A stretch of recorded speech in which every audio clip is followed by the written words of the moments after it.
The fifth series, the Masculinity series. Masculinity was the name given to a specific group of magical passes by the shamans who first discovered and used them. Don Juan thought that perhaps it was the oldest name given to any such group of magical passes. This group was practiced originally for generations only by male shaman practitioners, and this discrimination in favor of male shamans was done not out of necessity, but rather for reasons of ritual and to satisfy an original drive for male supremacy. Nevertheless, this drive was soon terminated under the impact of enhanced perception. The well-established tradition of this group of magical passes being practiced only by men persisted in a pseudo-official way for generations while it was being practiced on the sly by female practitioners as well. The old sorcerers' rationale for including females was that for reasons of strife and social disorder around them, the women needed extra strength and vitality, which they believed was found only in males who practiced this group of magical passes. Therefore, women were allowed to execute the movements as a token of solidarity. In Don Juan's time, the division lines between males and females became even more diffused. The secrecy and exclusivity of the old sorcerers was completely shattered, and even the old rationale for allowing women to practice these specific magical passes could not be upheld. Female practitioners perform these magical passes openly. The value of this group of magical passes, the oldest named group in existence, is its continuity. All of its magical passes were generic from the beginning, and this condition provided the only instance in Don Juan's lineage of sorcerers in which a whole party of shaman practitioners, whatever their number may have been, were allowed to move in unison. The number of participants in any party of sorcerers, throughout the ages, could never have been more than 16. Therefore, none of those sorcerers were ever in the position to witness the stupendous energetic contribution of human mass. For them, there existed only the specialized consensus of a few initiates, a consensus which brought in the possibility of idiosyncratic preferences and more isolationism. The fact that the movements of tensegrity are practiced in seminars and workshops by hundreds of participants at the same time has given rise, as stated before, to the possibility of experiencing the energetic effects of human mass. Such an energetic effect is twofold. Not only are the participants of tensegrity performing an activity that unites them energetically, but they are also involved in a quest delineated in states of enhanced awareness by the shamans of ancient Mexico, the redeployment of energy. Performing these magical passes in the setting of seminars on tensegrity is a unique experience. It permits the participants to arrive, pushed or pulled by the magical passes themselves and by the human mass, at energetic conclusions never even alluded to in Don Juan's teachings. The reason for calling this set of movements masculinity is its aggressive quality, and because its magical passes are very brisk and forcefully executed, characteristics easily identified with maleness. Don Juan stated that their practice fostered not only a sensation of well-being, but a special sensorial quality, which, if not examined, could easily be confused with strife and aggressiveness.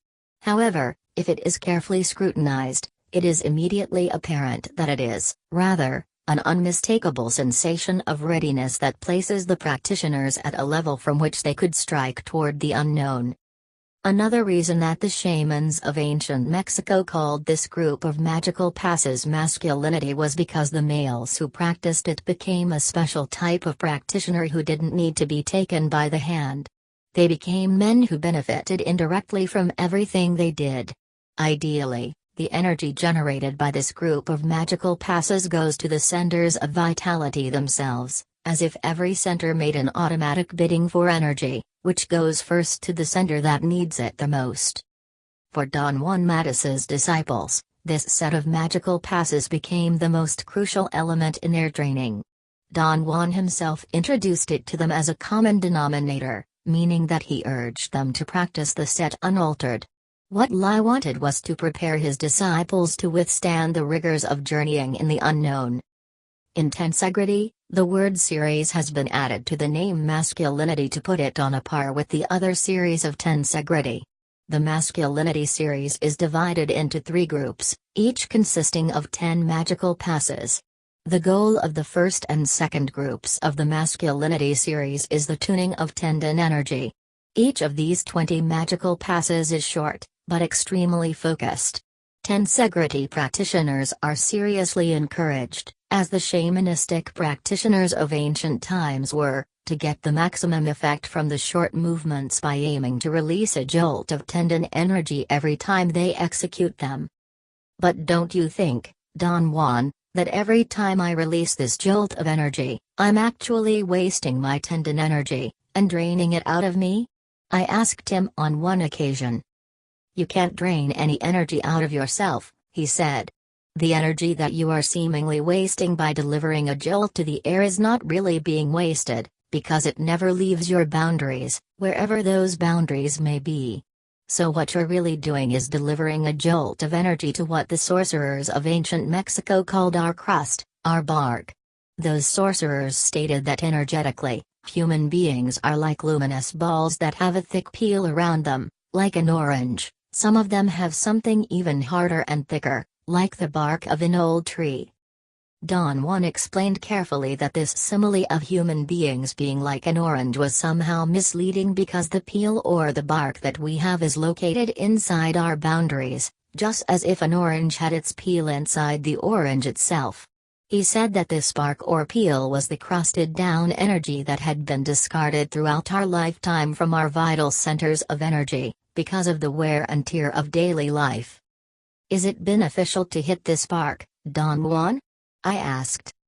Most beneficial, he said. Especially if the practitioners aim all their intent at reaching that bark with their blows. If they intend to shatter portions of this crusted down energy by means of the magical passes, that shattered energy could be absorbed by the vital centers of energy. The magical passes of the third group of the masculinity series are broader, more extensive. What practitioners need in order to execute the 10 magical passes of the third group is steadiness of the hands, the legs, and the rest of the body. The aim of this third series, for the shamans of ancient Mexico, was the building of endurance, of stability. Those shamans believe that holding the body steadily in position while executing those long movements gives the practitioners a foothold from which they can stand on their own. What modern practitioners of tensegrity have found out through their practice is that the masculinity series can be executed only in moderation, in order to avoid overtiring the tendons of the arms and the muscles of the back.